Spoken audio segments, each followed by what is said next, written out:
안녕하세요. 서울에서 작은 학원을 운영하고 있는 30대 여성입니다. 입시 전문은 아니라서 학생 수가 많지는 않은데 그래도 입소문이 나서 저 하나 먹고 사는데 크게 문제는 없네요.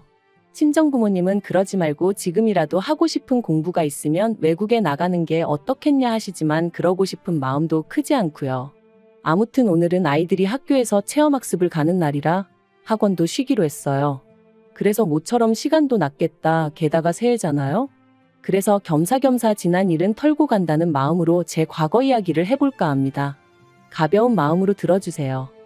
어려서부터 경제적으로 넉넉한 환경에서 자랐지만 제가 대학에 들어가자 친정아버지가 이제 용돈은 스스로 벌었으라 하셨어요. 학비를 비롯해 학업에 필요한 게 있다면 얼마든지 지원해주겠지만 친구들하고 어울린다거나 저를 꾸미는 비용은 직접 벌었으라는 뜻이셨죠. 처음엔 솔직히 청천벽력 같았습니다. 그도 그럴 것이 막 20살 되었지. 원하던 대학에 합격도 했지. 한마디로 친구들하고 어울려서 즐겁게 놀고 싶은 마음뿐이었거든요. 하지만 저희 아버지께선 한다면 하시는 분이고 한번 뱉으신 말은 어떻게든 지키시는 분이세요. 그래서 어쩔 수 없이 바로 아르바이트를 시작했습니다. 다행히 친구의 소개로 바로 과외를 할 수 있었죠. 그런데 그렇게 과외를 해보니까 가르치는 일이 제 적성에 맞더라고요. 그래서 아예 그 길로 진로를 잡고 대학교 2학년 때부터는 학원에서 일을 시작했습니다. 참고로 주변에서는 그럴 것 같으면 차라리 임용고시를 보는 게 어떻냐 하기도 했지만 저는 언젠가 제가 하는 일을 사업화시키고 싶은 욕심도 있었기에 학원으로 노선을 잡았던 거예요. 그런데 어느덧 세월이 흘러 제 나이 33이 되었을 때 소위 사람들이 말하는 현타가 왔습니다. 주변을 둘러보니 어느새들 그렇게 결혼하고 애 낳고 참고로 시집 안 간 친구들도 많았지만 저는 비혼은 생각해 본 적이 없었기 때문에 그런 친구들은 별로 눈에 들어오지 않았네요. 아무튼 그때 친구 중 하나가 자기는 자기 남편을 결혼정보회사를 통해서 만났다며 저도 그런 회사에 한번 등록을 해보면 어떻겠냐대요. 그러면 쓸데없이 시간 낭비는 안 해도 된다면서 말이죠. 그리고 그땐 그 친구가 저를 소개하면 소개비를 받는다는 건 꿈에도 상상을 못했기에 그저 친구가 정말 저를 걱정해서 해주는 말이라고 생각했어요. 그래서 친구만 믿고 친구가 소개하는 회사에 등록했습니다. 그리고 그곳에서 이제는 과거가 되어버렸지만 남편을 만나게 되었지요. 첫 만남에서 제가 10분 일찍 약속 장소에 도착했는데 남편은 저보다 더 일찍 나와 있었어요. 별거 아닌 것 같았지만 기분은 좋대요. 뿐만 아니라 저는 취미로 기타를 치곤 했는데 남편이 기타에 대한 지식이 해박하더라고요. 이때만 하더라도 업체를 통해 남편이 미리 제 취미생활을 알고 나왔을 줄은 꿈에도 생각을 못했어요. 그저 저랑 관심사가 비슷하고 그래서 그쪽으로 아는 게 많은 거라고만 생각한 거죠. 아무튼 덕분에 식사하는 내내 대화가 끊이질 않았으니. 그리고 그날의 호감이 만남으로 이어져 저희는 결혼까지 약속하게 되었습니다. 그런데 결혼식까지 딱 2주를 남겨놓은 시점에서 남편이 미안하다며 충격적인 이야기를 꺼냈어요. 그건 바로 남편이 저와 상의도 없이 주식을 해서 결혼자금으로 준비해놨던 1억을 전부 날렸다는 거였죠. 처음엔 멍했어요. 방금 내가 무슨 이야기를 들은 건가? 현실감이 없었다고 해야 할까요? 제가 도대체 무슨 생각으로 그런 거냐고 화를 냈더니 그래도 자기가 남잔데 반반 결혼은 좀 모양이 빠지는 것 같아서 그랬다는 거예요. 어이도 없고 황당해서 뭐라고 할 말도 마땅히 떠오르지 않을 정도였습니다. 유치하고 단순한 남편의 사고방식에 정말 크게 실망하기도 했고요. 하지만 결론부터 말하자면 파혼은 하지 못했어요. 가족, 친구, 지인들은 물론이고 제 수업을 듣는 학생들까지 모두가 제가 결혼한다고 알고 있는데 어떻게 파혼 이야기를 꺼내야 할지 생각만 해도 눈앞이 캄캄했거든요. 그래서 너무나 한심한 결정이었지만 그냥 안고 가기로 했네요. 사람이 살다 보면 실수도 할 수 있는 거고 범법 행위를 한 것도 아니니 돈이야 다시 벌면 되니까 사람의 됨됨이만 보자, 마음씨만 보자. 나름대로 어떻게든 합리화를 시키면서 저 편한 대로 생각하기로 했던 거였죠. 그래도 그때는 남편이란 인간에 대해서는 나름대로 믿음과 확신은 있었거든요. 적어도 인간 됨됨이는 괜찮은 사람이라고요. 물론 친정부모님은 크게 반대하셨습니다. 요새 이혼하고 잘 사는 사람도 얼마나 많은데 파혼 그까짓 게 대수냐면서 저더러 정신 차리라고요. 그런데 저는 평생 친정부모님께는 자랑스러운 딸이고 싶었고 유치하지만 솔직히 누군가에게는 부러움의 대상이고 싶었어요. 그래서 그런 부모님의 반대를 무릅쓰고 원래대로 결혼을 강행했습니다. 하지만 능력이 없어서 신혼집도 결국엔 친정부모님이 마련해 주셨죠. 돌이켜 생각할 때마다 자랑스러운 딸은커녕 참으로 못난 딸이었네요. 그리고 이후로 한동안은 그래도 나쁘지 않은 결혼 생활이었습니다. 종종 생각지도 못한 남편의 모습에 놀라는 일도 있었고 연애 때와는 달리 부딪히는 일도 종종 있었지만 이 모든 게 서로에게 맞춰가는 과정이라 여겼죠. 하지만 결혼한 지 2년째 되던 해 친정아버지께서 쓰러지시면서 제 일상도 제 믿음도 전부 다 순식간에 무너지기 시작했네요. 사장실에 쓰러져 있던 친정아버지를 직원이 발견해 병원으로 옮겼고 여러 가지 검사가 이루어졌습니다. 그리고 그 검사 과정에서 쓰러지신 이유는 단순히 과로 때문으로 밝혀졌지만 진짜 문제는 친정아버지가 위암이셨다는 거였죠. 거기다 암의 위치와 상태가 안 좋아서 다른 장기로 전이 가능성이 높으셨기에 흔히들 생각하는 복강경 수술이 아니라 개복수술로 위절제까지 하셔야 됐고요. 그런데 이런 상황에서 남편이 보여준 반응은 황당하기 짝이 없었어요. 기껏 한다는 소리가 오해하지 말라면서 그럼 자기 부모님이 투자하신 5천만 원은 어떻게 되는 거냐고 물었으니까요. 남편과 결혼할 때부터 시부모님께서 저희 친정부모님이 하시는 사업에 투자를 하고 싶다며 큰 관심을 보이셨습니다. 하지만 아무래도 사업이라는 게 돈이 오가는 일이다 보니 친정부모님은 그럴 생각이 전혀 없으신 눈치셨어요. 그랬더니 저희가 결혼한 지 1년쯤 돼가던 무렵부터 시부모님이 서운하네 어쩌네 하시며 또다시 투자 이야기를 꺼내시는 거예요. 그 무렵 친정아버지 사업이 잘 풀려서 큰 집으로 이사도 하시고 차도 바꾸시고 그러셨는데 아마 남편을 통해서 시부모님 귀에도 이 이야기가 들어간 모양이었죠. 하지만 친정부모님이 하시는 사업은 어디까지나 친정부모님의 소관이셨기에 시부모님이 뭐라고 말씀을 하시건 제가 할 말은 없었습니다. 그러자 급기야는 남편이 저희 친정부모님께 직접 말씀을 드렸던 모양이에요. 그래서 결국 굳이 필요한 돈도 아니었는데 투자라는 이름으로 시부모님으로부터 5천만 원을 받으셨습니다. 그리고 매달 50만 원씩 보내드리게 되었는데 솔직히 무슨 돈 빌려서 이자 갚는 것도 아니고 말 그대로 생돈을 뜯기는 상황이었으니 어이가 없더라고요. 그래서 제가 그렇게까지 해드리지 마시라니까 사위 용돈 준다 생각하고 보내는 거니 너무 신경 쓰지 말라시대요. 그리고 이러면 저도 좀 귀하게 대해주지 않겠냐 하시면서 말해요. 그리고 실제로 그렇게라도 얼마씩 들어가니까 시부모님이 저를 붙들고 더는 니네 집이 어떻고 니네 부모가 어떻고 그런 말씀은 안 하시긴 했지만 그래도 내내 마음이 편치는 않았네요. 그런데 친정아버지가 위암 판정을 받고 나니 남편이란 작자가 대뜸 그럼 자기 부모님이 투자하신 5천만 원은 어떻게 되는 거냐며 사람을 들들 볶기 시작했습니다. 제가 친정아버지한테 말씀드려서 돌려준다니까 누가 돌려받자는 거냐면서 그래도 50만 원씩 들어오다 안 들어오면 시부모님이 당황해 하실 것 같다. 그래놓고 또 다음 날은 그래도 불안하니 돌려달라. 하루에도 몇 번씩 변덕이 죽을 듯하면서 사람 성질을 건드는데 정말 죽겠더라고요. 하지만 더 열받았던 건 그런 와중에 또 기어이 지난번과 마찬가지로 저 몰래 친정부모님을 찾아가 저한테 했던 것처럼 돈 타령을 했던 모양이에요.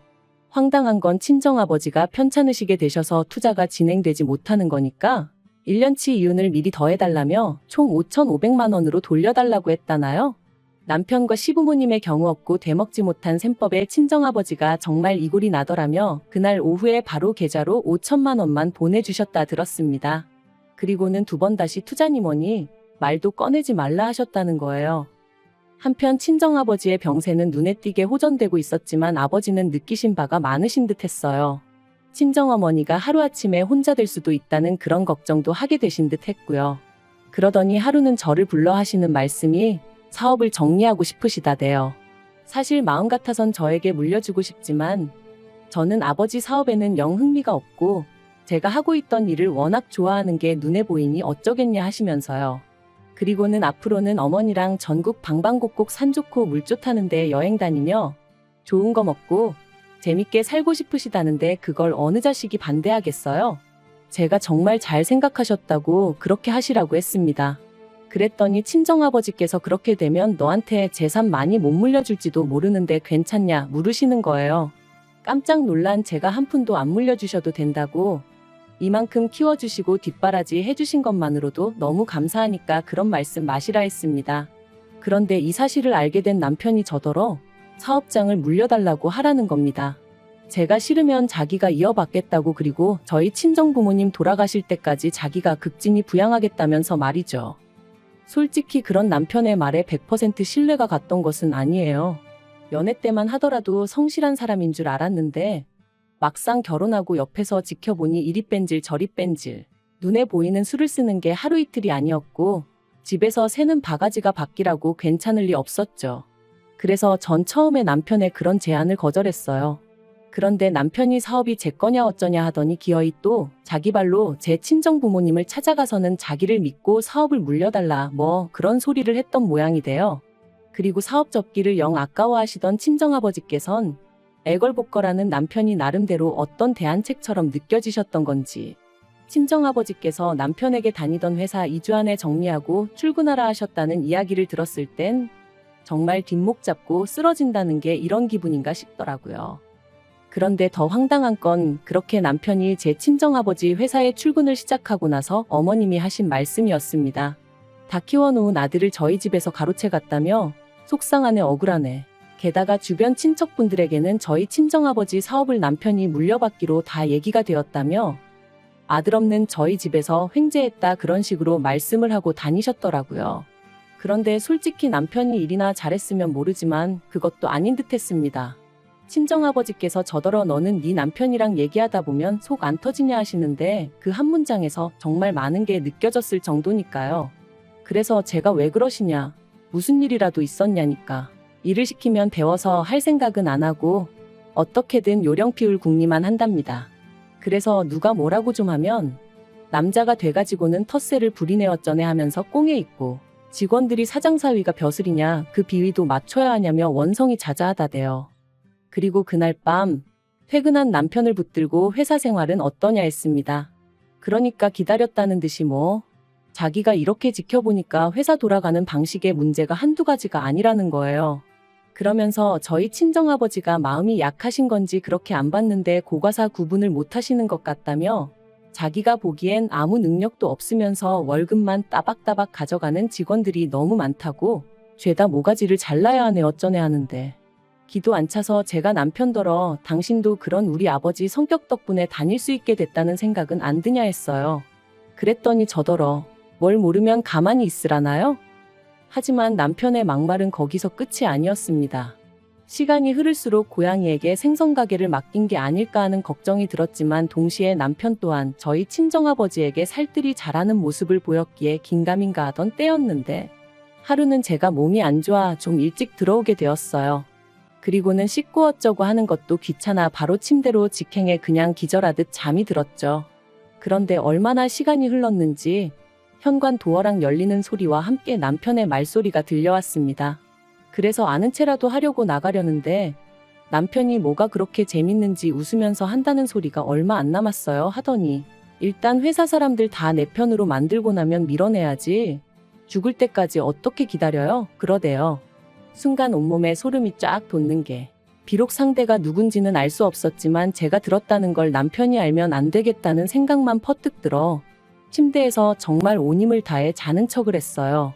그리고 계속해서 두런두런 말소리가 이어지다 전화가 끊어지더니 이내 안방문이 열렸고 거의 동시에 남편이 아씨 하면서 저를 발견한 듯 했습니다. 저는 그제서야 자다 깬 것처럼 남편을 향해 이제 왔냐 했고요. 티를 안 낸다고 안 내긴 했지만 정말 심장은 터질 것 같았어요.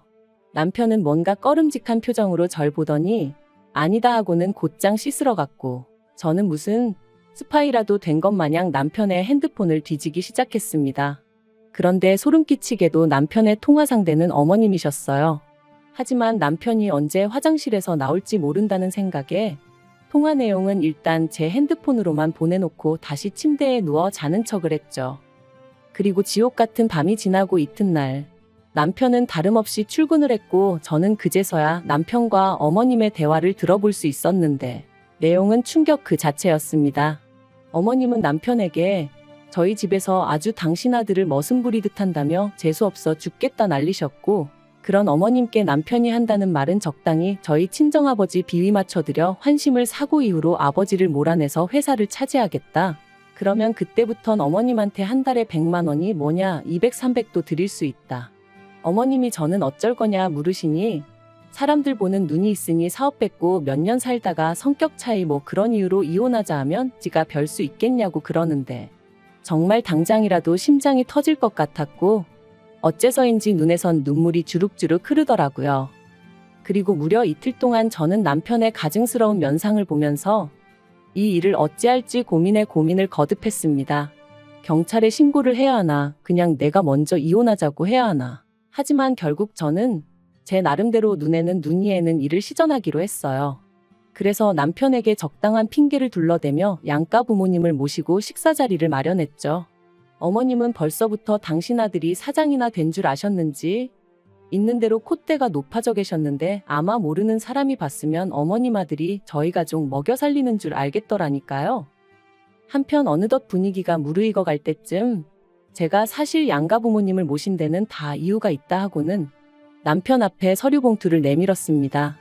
남편은 영문을 모르겠다는 표정으로 저를 잠시 보더니 무슨 김칫국을 처마셨는지 이거 뭐 계약서 같은 거냐며 싱글벙글 봉투를 열어보더라고요.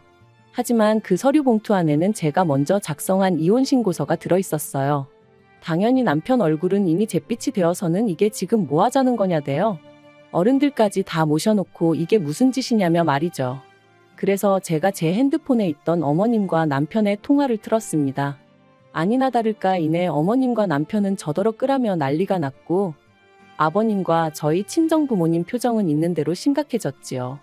제가 남편더러 내가 이 내용을 듣고 얼마나 소름이 끼쳤는지 아냐고 그런데 내가 너랑 살고 싶겠냐 했습니다. 친정아버지께서도 머리 검은 짐승은 거두는 게 아니라더니 당신이 아주 헛짓거리를 했다며 크게 노하셨고요. 그리고 당연한 결과로 친정아버지가 남편을 해고하셨어요.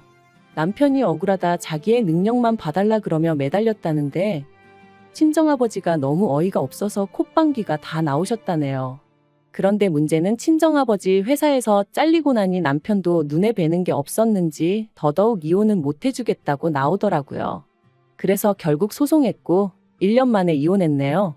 다만 법이라는 게 남편이 어머님하고 그런 통화를 했을 뿐이지 그렇다고 직접적으로 저희 친정아버지한테 어떤 위해를 가한 것은 아니라 그에 대한 책임을 물기는 어렵다는 거예요. 황당했지만 나라법이 그렇다는데 제가 뭘 어떻게 할 수가 없잖아요? 그래도 소송 자체는 제가 승소하여 이혼하게 되었으니 그걸로 만족하는 수밖에 없었네요. 그런데 그렇게 이혼하고 나서 반년쯤 지났을 땐가 남편에게 연락이 왔어요. 어이없게도 한다는 소리가 이제 이혼해서 완전히 남남이니까 자기가 다시 저희 친정아버지 회사에 이력서를 넣겠다는 거예요. 그리고는 한때 자기를 정말 사랑했던 게 사실이라면 눈 딱 감고 자기 좀 뽑아주라고 친정아버지한테 말 좀 해달라면서 자기가 집에 있으니까 어머님이 너무 속 터져 하신다고 저더러 어머님 성격 잘 알지 않냐면서 좀 도와달랍니다. 정말 황당하고 어떻게 사람이 이렇게 뻔뻔한가 싶더라고요. 그리고 물론 그런 소리를 듣고 제 마음이 흔들렸을 리가 있나요? 미치려면 곱게 미치라고 그랬습니다. 사람이 더 이상 잃을 게 없으면 염치고 체면이고 그런 것도 없나 보죠? 정말 사람 달리 보이더라니까요. 뭐 어쨌든 지 인생 시궁창처럼 살든 말든 제 알바는 아니니 더는 연락 같은 거 안 해줬으면 좋겠네요. 당분간은 뭐가 됐건 간에 저 스스로 제 자신을 돌보며 지낼 생각입니다. 사람 보는 눈도 좀 기르고요. 그리고 그렇게 건강히 지내다 보면 또 어떤 식으로든 행복이 찾아와 주겠죠?